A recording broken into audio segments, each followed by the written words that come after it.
Y yo quiero compartir con usted una palabra extraída del Salmo 130. Salmo 130.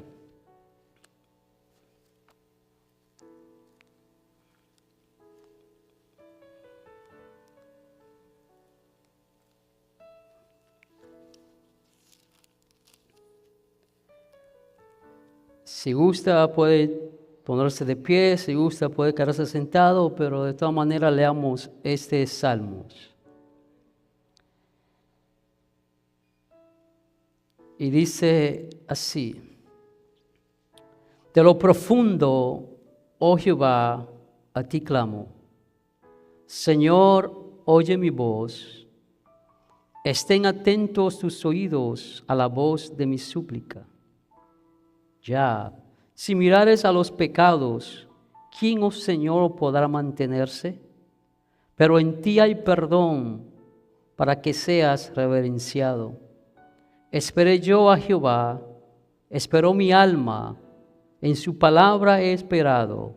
Mi alma espera a Jehová, más que los centinelas a la mañana, más que los vigilantes a la mañana. Espere Israel a Jehová, porque en Jehová hay misericordia y abundante redención con él. Y él redimirá a Israel de todos sus pecados. Te damos gracias, Dios eterno, por la oportunidad que una vez más nos concedes exponer tu palabra. Te pido, Espíritu Santo, que en este momento tú tomes control absoluto de nuestra mente, de nuestros pensamientos, de nuestros corazones, y que tú puedas llegar al alma, a los corazones y ministrar a través de estas palabras, Señor. Porque en ti está nuestra esperanza. En el nombre de Jesús. Amén. Puede tomar asiento. En medio del sufrimiento se puede tener esperanza. Esperanza en medio del sufrimiento. Como le dije, el sufrimiento, el sufrir es de los seres humanos. Una persona que ya no está en este mundo no puede sufrir, ¿verdad? El que se parte, el que muere, ¿verdad? Solo los seres humanos, solo los vivos mueren, ¿verdad?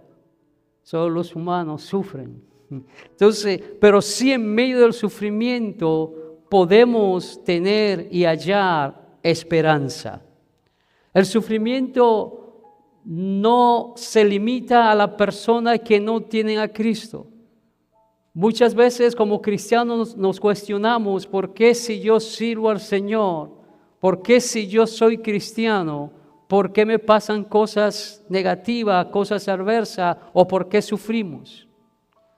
El hecho de que usted y yo seamos cristianos no nos hace exento a nosotros de las cosas de la vida. Eso, el cristiano no está exento del sufrimiento. No solamente sufrimos por las aflicciones normales, comunes, de que todas las personas sufren y pasan, sino que también el mismo Jesús nunca prometió que usted y yo no íbamos a sufrir. Ni siquiera Jesús nos garantizó que no íbamos a sufrir, sino que el mismo Jesús dijo y prometió que también nosotros podríamos sufrir, no solamente por las cosas normales de la vida, sino por nuestra lealtad a Él, sino por servirle a Él, por seguirle a Él. Íbamos a sufrir también. Como dice en Juan capítulo 15, versículo 18, si el mundo os aborrece, sabed que a mí me ha aborrecido antes que a vosotros. Si a Jesús lo rechazaron, ¿usted piensa que usted no va a ser rechazado? Si Jesús, siendo Dios en carne, sufrió las mismas cosas que los seres humanos sufrimos, ¿usted cree que usted y yo no vamos a sufrir? El servir a Jesús, el seguir a Jesús, muchas veces nos va a llevar al rechazo de los demás, al sufrimiento, al aborrecimiento. Jesús nunca prometió quitar el sufrimiento de nuestra vida. Y es importante que entendamos y tengamos escrito en la tabla de nuestro corazón Juan 16:33. En el mundo tendréis aflicción, pero confiad, yo he vencido al mundo. Jesús nunca prometió quitar el sufrimiento en nuestra vida. Un escritor dice lo siguiente hablando de esto sobre el sufrimiento. Dice, el Hijo de Dios padeció hasta la muerte, no para que los hombres no sufrieran, sino para que su sufrimiento fueran como los suyos. ¿Se recuerda cuando el apóstol Pedro escribe en su segunda carta que dice a los hermanos que su sufrimiento se va cumpliendo en los demás hermanos? O sea, no solamente usted sufre, sino que hay más personas que están sufriendo a la misma vez que usted. Pero lo importante es que Jesús, a pesar de que no prometió que usted no va a sufrir, sí prometió que va a estar con usted todos los días de su vida hasta el fin de todas las cosas. El Salmo 130 es un salmo de eso que llaman salmo de penitencia. Y es interesante que este salmo de penitencia se ubica después de un salmo de lo que se llaman imprecación, o sea, salmo donde el escritor, el salmista, se lamenta y pide a Dios que castigue al impío, porque el impío progresa, porque... Y a veces usted y yo también hacemos ese tipo de oración. ¿O nunca la ha hecho? Gloria a Dios si usted nunca la ha hecho. Porque en cierto momento de nuestra vida cuestionamos por qué nosotros, siendo lo que somos, estamos de la manera que estamos, y otras personas que no tienen a Cristo de la manera que usted lo tiene y no están padeciendo lo que usted padece. Y decimos, Señor, por ese impío pecador, mira. Decía una hermanita allá en Nueva York, Jehová manda fuego y consúmelo. Manda fuego del cielo y consúmelo. Este salmo, el Salmo 130, es el 11º salmo de lo que se llama canto gradual. ¿Qué es un canto gradual? Este título se da a un conjunto de salmos desde el Salmo 120 al 134, que los peregrinos, las personas cuando ascendían hacia Jerusalén, especialmente la grande 3 fiestas judías, iban recitando, iban cantando estos salmos. Y por eso se le llama Salmo de Cántico Gradual. Si vamos a poner una división de este salmo, podemos hacer 4 divisiones del mismo. Número 1, este salmo es una petición de misericordia a Dios. Un salmo de petición, el salmista está pidiendo a Dios misericordia, versículo 1. Segundo, ese salmo es un reconocimiento del perdón de Dios. Es un reconocimiento del perdón de Dios, versículo 3 al 4. Tercero, una esperanza del perdón de Dios, versículos 5 y 6. Y número 4, este salmo es una petición a Dios de misericordia por todos. Porque aquí el salmista no solamente está pidiendo misericordia por él, sino que está pidiendo misericordia también por todo el pueblo. Y si se fijó, este salmo comienza con el grito angustiado. Dice así, desde las profundidades clamé a ti, Señor. En otras palabras, aquí las profundidades significan desde un estado de desesperación. Desde un estado de desesperación, el salmista clama a Dios. Nosotros estamos acostumbrados a orar, o sea, porque es parte de nuestra disciplina. Pero no todo el tiempo oramos desde el estado de desesperación. Ese estado donde ya no usted con su propia palabra, usted no inventa palabras ni rebusca palabras en su mente, sino que su misma alma está clamando a Dios desde un estado de desesperación, como nos muestra el Salmo 32 y el Salmo 51, que son salmos donde el salmista está en un estado de desesperación. ¿Alguna vez usted ha estado en ese estado donde usted se olvida del tiempo y el espacio y se mete en la presencia de Dios, donde usted, como decía un amigo allá arriba en West Palm Beach, donde usted se comía o se come su propio mosco? ¿Ha estado usted alguna vez así en la presencia de Dios? Donde usted derrama todo lo que es usted, porque está en un estado de desesperación, de angustia, de aflicción. Y esas son las oraciones que tocan el corazón de Dios. No las oraciones tipo fariseo. Señor, yo hago esto, yo soy esto, soy lo otro. No, aquí el salmista está desde un estado de desesperación. Y escuche lo que dice el versículo 2. Señor, oye mi voz.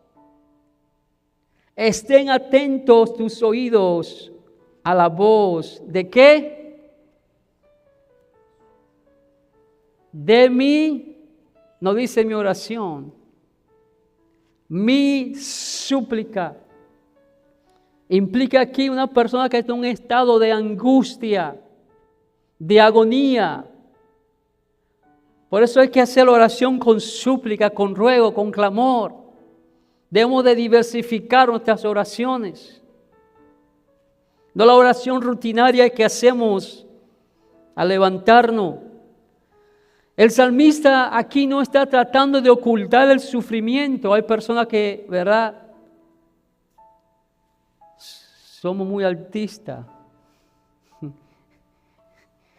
Aquí él no está tratando de ocultar su sufrimiento o fingir que no está sucediendo cosa alguna en su vida.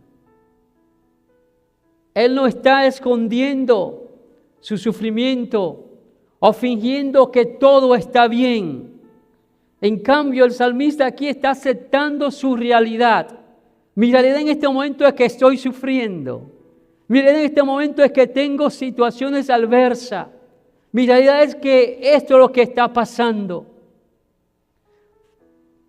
Es interesante, él dice, oye mi voz, como que si yo no lo escuchara. Pero está hablando desde la perspectiva humana. ¿Cuántas veces nosotros nos preguntamos, Señor, ¿estarás tú escuchando mi oración? No es porque Dios no lo está escuchando lo que estamos diciendo, Señor, ¿por qué no contesta mi oración? Eso es lo que estamos diciendo, porque el Señor escucha. No importa dónde usted esté, como dice el Salmo 139, si se va a lo profundo de la mar, ahí está Dios. Si se va a lo más alto, ahí está Dios. Aún al Seol usted se va, ahí está Dios. La presencia de Dios está en todo lugar. Dios nos escucha. Pero aquí le está más que todo hablando desde la perspectiva humana. Acepta su realidad, pero al mismo tiempo que él, primero, no esconde su sufrimiento, no finge su realidad, acepta su realidad, pero también abraza la realidad de Dios. Abraza la realidad de Dios. Entiende que la única persona, el único que puede en ese momento socorrerlo, acudir a él, levantarlo, es Dios. Reconoce que en Dios está la esperanza, que en Dios está el refugio, que en Dios está la salida. En su momento de necesidad se vuelve ¿a quién? A Dios. ¿Y qué hace? pide misericordia. Misericordia, que Dios nos dé lo que no merecemos. Misericordia, no nos dé lo que merecemos. Misericordia. Y esa es la actitud y lo que nosotros también debemos hacer en esos momentos de angustia, en esos momentos donde está todo color de hormiga. Tenemos que aceptar la situación en que estamos, pero también abrazar, abrigar la esperanza que tenemos en Dios. Porque hay esperanza en Dios y pedir su misericordia. El versículo 3 dice, y esto es muy interesante, ya, si mirares a los pecados, ¿quién, oh Señor, podrá mantenerse? Imagínense que Dios solamente mirara nuestros pecados. Imagínense por un momento que Dios solamente se enfocara en nuestros pecados y no tuviera misericordia.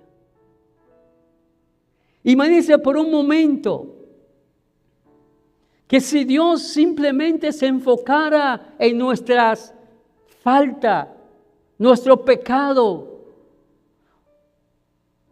y no tuviera de nosotros misericordia.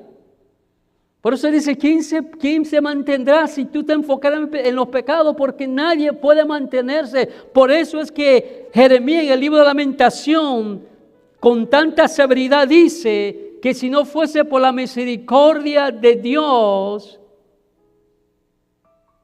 hubiésemos sido consumidos. Hubiésemos sido consumidos. Pero qué bueno que Dios no simplemente se enfoca y mira nuestros pecados, sino que también actúa desde su misericordia.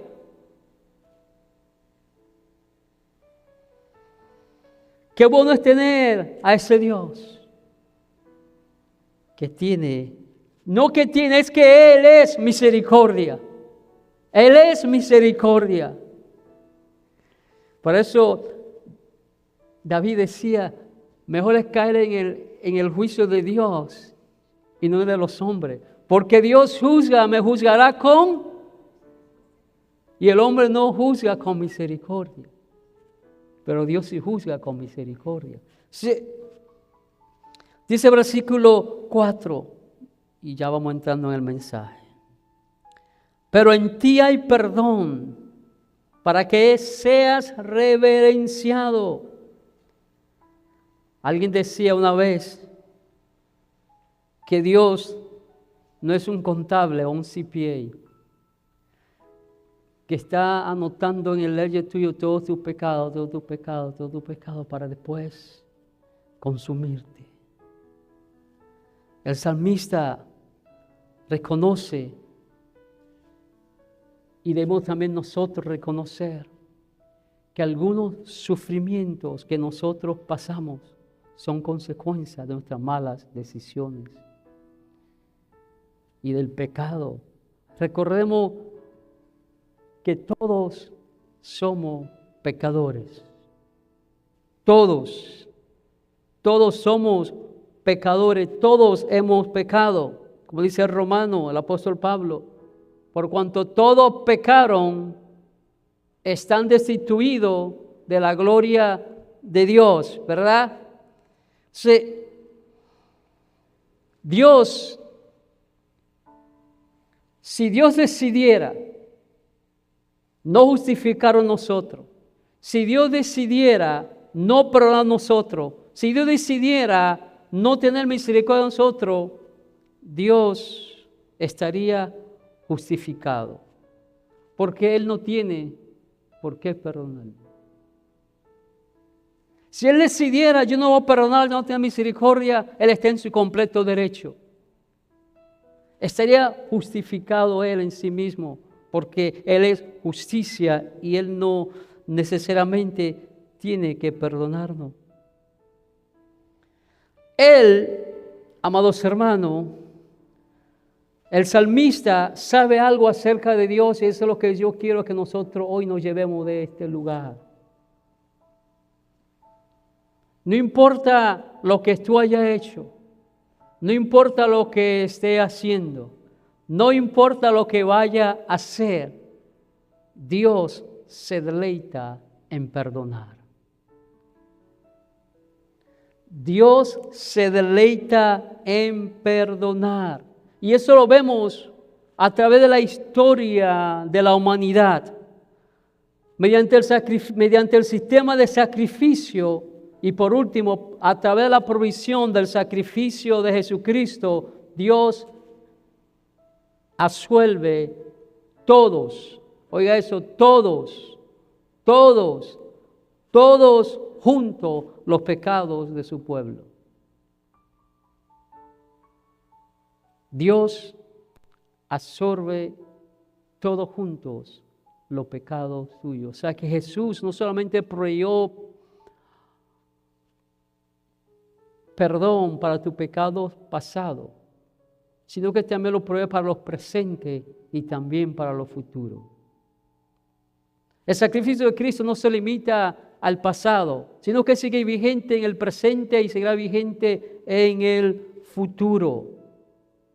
Ahora bien, esa provisión de Dios de perdonarnos a nosotros mediante el sacrificio de Cristo, no podemos tampoco tomarla a la ligera, ni darla por dada. Porque si más bien Dios ciertamente nos perdona por medio de su misericordia a través de Jesucristo, también nos llama a nosotros a no vivir una vida de pecado. Romanos capítulo 6, 1 y 2 dice, ¿qué pues diremos? ¿Perseveraremos en el pecado para que la gracia abunde? En ninguna manera. Porque los que hemos muerto al pecado, ¿cómo viviremos aún en él? Otra palabra, no podemos abusar de la gracia ni la misericordia de Dios. El apóstol Pablo pone en Gálatas donde dice que no tomemos la libertad como ocasión de libertinaje. No tomemos la libertad que tenemos en Cristo como ocasión de libertinaje. Tenemos que constantemente procurar vivir una vida conforme al llamamiento que Dios nos ha hecho, vivir una vida santificada para Él. Una vida que traiga alabanza, gloria y honra a Él. No somos perfectos y no vamos a ser perfectos, pero seguimos buscando esa santidad a la que Dios nos ha llamado, sin la cual nadie verá al Señor. Buscamos siempre, cada día, purificarnos más y más. Cuando una persona, un pecador, que ha sido perdonado verdaderamente, amados hermanos, una persona que verdaderamente ha experimentado el poder de Dios, entonces va a reconocer, se da cuenta de la magnitud de la gracia divina. Si nosotros ponemos a pensar por un momento de dónde Dios nos sacó, de dónde Dios nos trajo. Quizá usted diga, pero es que yo no tenía tal vicio, no tenía tal cosa, no tenía esto, pero éramos pecadores y estábamos perdidos. Porque a veces somos como el fariseo, ¿ves? No, porque yo no tomaba, yo no usaba droga. El hecho que tú estés diciendo eso ya te está condenando, porque te está poniendo por encima de otra persona. Porque para Dios lo mismo es haber matado a alguien como haberte robado algo. Pecado es pecado. Pecado es pecado. No solamente uno reconoce la magnitud de esa gracia divina, sino que constantemente estamos viviendo agradecidos por el sacrificio de Cristo. Vivimos agradecidos por ese sacrificio de Cristo, por nuestro pecado. Y buscamos vivir en temor o respeto reverente a Dios. Siempre buscaremos, procuraremos, porque entendemos que Dios, amados hermanos, abrió para nosotros un camino, abrió para nosotros una vía de escape, proveyó un medio para que nosotros fuésemos perdonados. ¿Y ese medio quién es? Jesucristo. A través de Cristo nosotros recibimos el perdón de nuestros pecados. No solamente recibimos perdón de nuestros pecados, sino que también recibimos salvación. No solamente recibimos salvación, sino que también recibimos el regalo de la vida eterna. Pero solamente es a través de Cristo que se consigue el verdadero perdón. Recordemos que cuando este salmo se escribió, se veía la cruz como un evento del futuro. Pero aún el sistema de sacrificio, ese sistema de sacrificar animales apuntaba a la cruz. Porque todo, como dice el escritor de Hebreo, todo aquello que hacía era sombra de lo que había de venir. Todos esos sacrificios apuntaban al verdadero sacrificio que es Cristo. Versículos 5 y 6. Y yo quiero que usted, si tiene un teléfono donde usted puede subrayar cosas o tiene su Biblia ahí, yo quiero que usted haga un ejercicio con estos dos versículos. Dice el versículo 5 y 6. Esperé yo a Jehová, esperó mi alma, en su palabra he esperado, mi alma espera a Jehová, más que los centinelas a la mañana, más que los vigilantes a la mañana. ¿Cuánto han trabajado en turno de la medianoche alguna vez? Mire, yo empecé un trabajo en Nueva York que era de 12 de la noche a 8 de la mañana. Y yo deseaba con ansia que llegara a las 8 de la mañana, que era el día. Y este hombre, este hombre aquí en este salmo está diciendo que de la misma manera, él espera más que los centinelas a la mañana. Eso implica que este hombre está mostrando una desesperación porque Dios se manifieste en su vida, porque Dios obre en su vida. De la misma manera que nosotros deseábamos que el sol saliera para podernos ir, asimismo este hombre está anhelando. Como dice también ese Salmo 42, como el siervo brama por las corrientes de las aguas, así clama por ti, oh Dios, el alma mía. Eso es un grito de desesperación, un momento de angustia, de aflicción. Pero este es el ejercicio que yo le dije. Si usted se fija en estos dos versículos, el salmista repite 5 veces, cuéntelo ahí, 5 veces que su esperanza está en Jehová. 5 veces que su esperanza está en Jehová. ¿Qué nos indica esto? Que el salmista tiene una expectativa segura en el Dios que siempre, pero que siempre es fiel a sus promesas. La expectativa aquí del salmista es que Dios siempre es fiel a sus promesas. Dios es fiel a su palabra. Y él estaba seguro, su expectativa era segura porque él entendía que independientemente del momento que estaba viviendo, las promesas de Dios, la palabra de Dios, siempre es fiel. Dios nunca nos deja solo. Dios nunca nos abandona.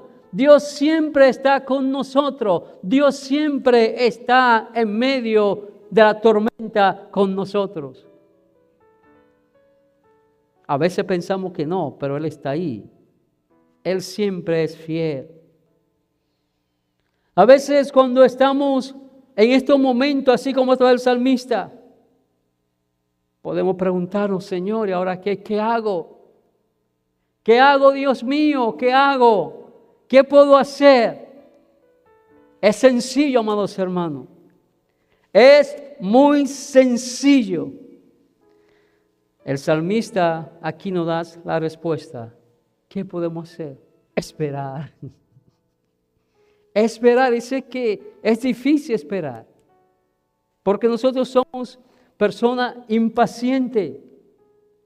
Estamos acostumbrados a que todo es rápido. Pero aquí el salmista nos dice, ¿qué debo hacer? Esperar. Pero aquí esperar no es una respuesta pasiva. Es una expresión de esperanza en Dios.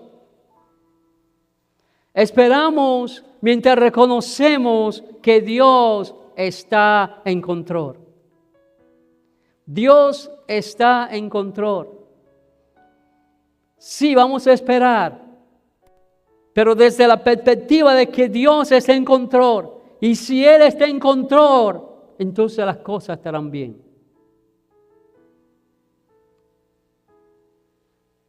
Si Él está en control, las cosas estarán bien. Dios tiene el control. No importa lo que esté pasando en este momento, Dios tiene el control. Hay una alabanza que canta Samuel Hernández. Dios siempre tiene el control. ¿Por qué desesperarte? Dios, eso es lo que nosotros tenemos que tener en nuestro corazón, amados hermanos.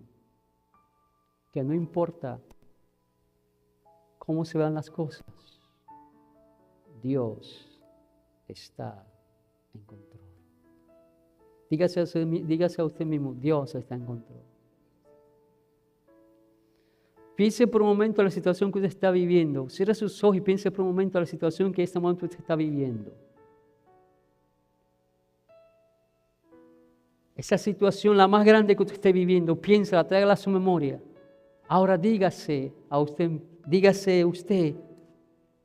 Dios está en control. Dios está en control. Y si está en control, estamos bien. Versículos 7 y 8 dice, espera Israel a Jehová, porque en Jehová hay ¿qué? ¿Y qué? Y abundante, no un poquito, abundante, implica muchas, es plural, abundante, grande, abundante redención con Él. ¿Y qué? El 8, y Él redimirá. Ahí donde usted dice Isaías, ponga su nombre. Y Él redimirá. Y Él redimirá.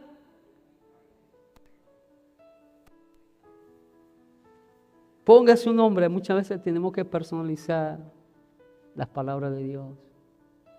Hacerla nuestra. Hacerla nuestra. De todos sus pecados. Aquí vemos que el salmista se mueve de la experiencia personal a la de la comunidad. Después de él proclamar su propia esperanza en Dios, exhorta a la comunidad que espere a Jehová. Porque de eso se trata, hermano. El Señor nos habla a nosotros. Y luego nosotros tenemos palabras para dar aliento a los demás. El salmista, primeramente, él expresa su esperanza en Dios. Luego que él ya está tranquilo, que él reconoce que Dios está en control, que todo va a estar bien. Entonces exhorta al pueblo de Israel que espere a Jehová. De la misma manera que Dios puede librar a una persona, Él también puede liberar una comunidad, a la comunidad, a su pueblo de creyentes que esperan en Él.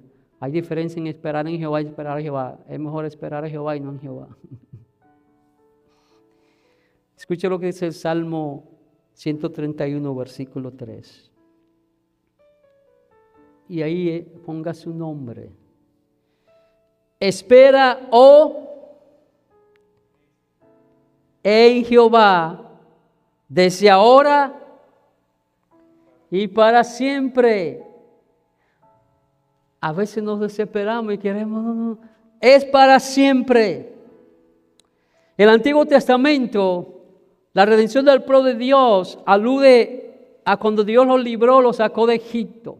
Pero también hace alusión a cuando Dios los libró de todos sus enemigos, de todas las naciones. Pero también alude y implica el perdón de pecado a través del sistema de sacrificio.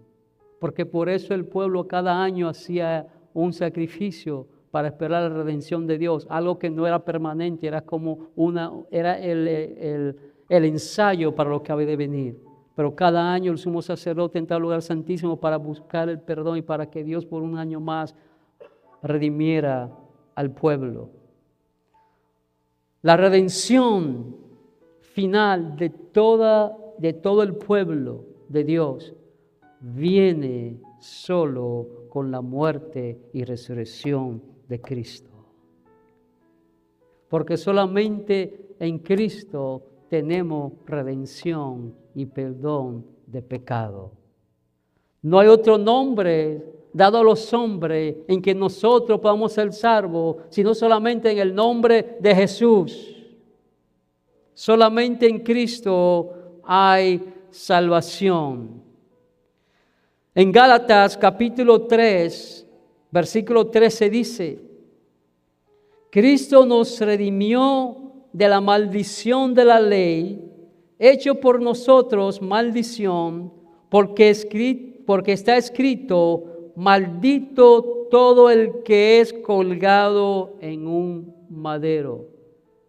Cristo se hizo maldición para hacer nosotros justicia de Dios. Y a través de Cristo podemos tener esa redención. Lo que sea, amados hermanos, que esté pasando, lo que sea que tú estés esperando, cualquier situación en la que te encuentres, debes saber algo: que Dios está en su trono.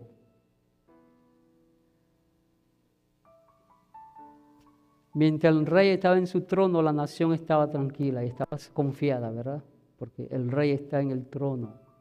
Me dice usted que usted tiene al Rey de Reyes y Señor de Señores. Y Dios está sentado en su trono.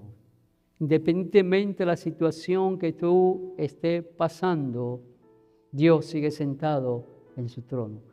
Tú lo quieras creer o no lo quieras creer, Dios está sentado en su trono. Y Él sigue reinando sobre todas las cosas. Reina sobre tu vida, reina sobre tu situación, reina sobre toda la creación. Y Él tiene el control, tiene el poder y tiene la respuesta de lo que nosotros necesitamos. Podemos estar seguros, amados hermanos, porque el Señor está en su trono. Podemos estar seguros porque el amor de Dios es inagotable. Usted no puede hacer algo bueno para que Dios lo ame más. No puede hacer algo malo para que Dios lo ame menos. Porque Dios es amor. Y su amor es inagotable. La redención de Dios en nuestra vida es completa, no es a media.